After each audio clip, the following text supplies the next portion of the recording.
भागवत धर्माचे निगुणे, एक उद्धरती श्रवणे, एक तरती पठणे, एक निस्तरती ध्याने, संसार पाशा. पूजनीय स्वामी कृष्णानंद लिखित शुक उवाच. श्री एकनाथी भागवत भावार्थ कथा या ग्रंथातील आज ऐकूया पुष्प दुसरं, वसुदेव नारद भेट, भागवत धर्माची ओळख याचा भाग दुसरा. वसुदेवांच्या चेहऱ्यावर आश्चर्याचे भाव दिसत होते. नारदांच्या हे लक्षात आलं. नारद म्हणाले, वसुदेवा, तुला मी एक कथा सांगतो, त्यातून तुला बरंचसं लक्षात येईल. ऋषभ नावाचे एक ऋषीवर्य होते. ते ज्ञानी होते, तसे विरागी होते, तितकेच ब्रह्मनिष्ठ होते. ईश्वरीय कार्य हेच त्यांचं जीवन होतं. ऋषींना 9 पुत्र होते. शुद्ध बीजापोटी शुद्धच अवतरणार या न्यायानं ते 9 जण जरी देहानं वेगळे असले तरी ते एकाच ज्ञानाच्या मुशीतून तयार झालेल्या मूर्तीप्रमाणे होते. ते ब्रह्मज्ञानी होते. त्यांचं शब्दज्ञान इतकं ओघवतं आणि समृद्ध होतं की जिज्ञासूला प्रबोधन करण्यास ते समर्थ होते. त्यांची जीवनग्रंथी सुटली होती. कोणताही मायाबंध त्यांना स्पर्श करू शकत नव्हता. असे ते नवनारायण सर्व जनांचे सौख्य मनात ठेवून सर्वत्र निष्काम वृत्तीनं हिंडत असत. एकदा निमिराजानं एका महायज्ञाचं आयोजन केलं होतं. यज्ञमंडपात बरेच सुमंत्रित निमंत्रित स्वकीय बांधव उपस्थित होते. यज्ञवेदीजवळ ब्रह्मवृंदांची दाटी झाली होती. वेदमंत्रांचे घोष निनादत होते. स्वाहाकारातून अग्निशलाका वेगळे वेगळे आकार साकार करीत होत्या. आता पूर्णाहुतीचे मंत्र चालू करणार एवढ्यात ते नवनारायण यज्ञमंडपात आले. नेमके पूर्णाहुतीच्या वेळी अगदी अचानकपणे निमंत्रणाविना आलेल्या ऋषीपुत्रांना पाहून निमिराजाला खूप आनंद झाला. त्याला ही यज्ञपुरुषाची कृपाच वाटली.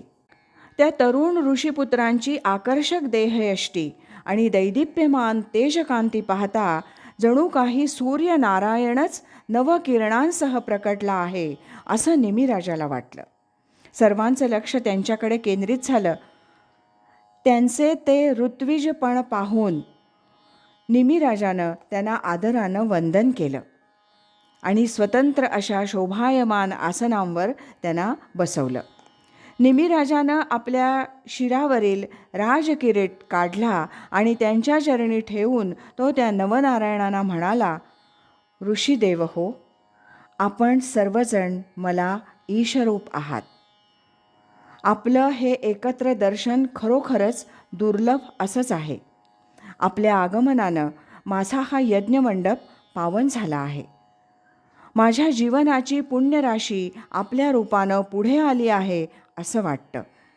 आपणा सर्वांचं आदरपूर्वक स्वागत करतो. त्यानंतर निमिराजानं ज्या नवपुत्रांची समग्र पाद्यपूजा केली, त्यांना उंची तलम वस्त्र तसंच सुवर्ण मोत्यांची आभूषणं अर्पण केली.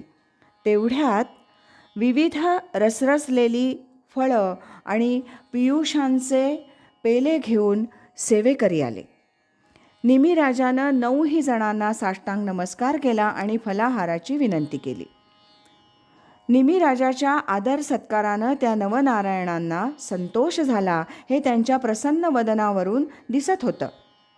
हलकेच त्यांनी पियुषांचे पेले हातात घेतले. निमिराजा हे अनिमिष नेत्रांनी पाहत होता. मनोमन सुखावत होता. त्याच्या मनात काहीतरी विचारांची चलबिचल चालू होती.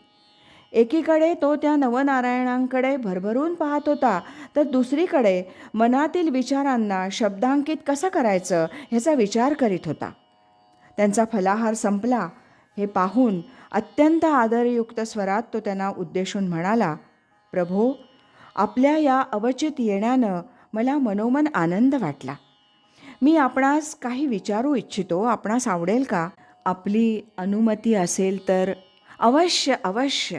निमिराजाचं वाक्य संपायच्या आतच 9 जण एक सुरात म्हणाले. निमिराजाला थोडा धीर आला. तो मनातील विचारांना एकत्र करून सांगू लागला, मुनिवर्य, चराचरातील सर्व देहात मानवाचा देह हा सर्वश्रेष्ठ मानला जातो. यात कोणताही संदेह नाही. पापपुण्याची समानता झाली की नरदेह मिळतो असं म्हणतात. परंतु ती पापपुण्य संख्येनं समान असतात, गुणांनी नव्हे. कारण प्रत्येकाच्या वाट्याला येणारी सुखदुःख सारखी नसतात. मनुष्य आपल्या मनाप्रमाणे नको त्या गोष्टीत आपल्या आयुष्याचा काळ वाया घालवताना दिसतो. देवधर्म, पूजा अर्चन, धर्मशास्त्र यांचे अर्थच न समजल्यामुळे त्याला ईश्वराचं सत्य स्वरूप कळत नाही. तो कळावा यासाठी सत्संग सांगितलाय. संत संगतीनं जीवन बदलतं, मनोगतीला योग्य गती मिळते. या सर्वांसाठी सर्वसंमत असा जो भागवत धर्म सांगितलाय तो आपण मला सविस्तरपणे सांगावा ही आपल्या चरणी विनंती आहे. निमिराजानं एका दमात आपलं मन मोकळं केलं. वसुदेवाला ही कथा सांगताना नारदांनाही आनंद वाटत होता. त्याच आनंदात ते वसुदेवाला म्हणाले, वसुदेवा, मला या निमिराजाचा मनापासून हेवा वाटतो. कारण यज्ञाच्या पूर्णाहुतीच्या वेळी हे नवनारायण येतात काय, ते निमीवर प्रसन्न होतात काय, आणि निमिराजा त्यांना मनातले प्रश्न विचारतो काय, सारंच अतर्क्य आहे. परंतु तितकंच सद्भाग्याचंही आहे. निमिराजानं त्या नवनारायणांना काय प्रश्न विचारला? वसुदेवानं उत्कंठेनं विचारलं. नारद म्हणाले, अरे 1-2 नाही तर मोजून 9 प्रश्न विचारले. त्याचा एक एक प्रश्न ऐकशील तर तुझी मती गुंग होईल. नारदांनी आपली प्रतिक्रिया व्यक्त केली. देवर्षी, कृपा करून मला ते प्रश्न सांगा ना. वसुदेवानं आपलं निवेदन केलं. देवर्षी नारद वसुदेवाला सांगू लागले. वसुदेवा, ऐक. भागवत धर्म म्हणजे नेमकं काय? हा पहिला प्रश्न. भागवत धर्माचा भक्त कसा ओळखायचा? हा दुसरा प्रश्न. या भवसागरात मायेतून कोण मुक्त होतो? तिसरा प्रश्न. या मुक्ततेचा निश्चित उपाय कोणता? चौथा प्रश्न. परब्रह्म ही काय वस्तू आहे? पाचवा प्रश्न. कर्माचे नेमके अर्थ कोणते? सहावा प्रश्न. ईश्वराचे अवतार म्हणजे काय? सातवा प्रश्न. भक्ताची उन्नती आणि अधोगती केव्हा आणि कशी होते? आठवा प्रश्न. आणि प्रत्येक युगाचे धर्म वेगळे असतात का, ते कोणते? हा 9वा प्रश्न. असे 9 प्रश्न निमिराजानं त्या नवनारायणांना एकदम विचारले. यावरून त्याची जिज्ञासू वृत्ती लक्षात येते.